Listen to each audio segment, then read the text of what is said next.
ხორციელდება ეგრეთ წოდებული ტეტრაპოდების ჩალაგება ზღვის სანაპიროზე, რომ სავარაუდოდ პრევენციულად დავიცვათ საბაჟომდე მისასვლელი გზა.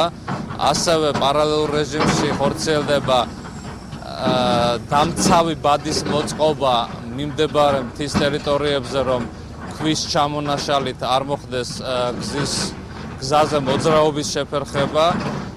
პროექტი დასრულდება სავარაუდოდ 500 სამუშაო დღის განმავლობაში. 2 კილომეტრამდე მონაკვეთი არის ეს, რამდენჯერმე აქვს წყალს აღებული შტორმების დროს სეზონზე.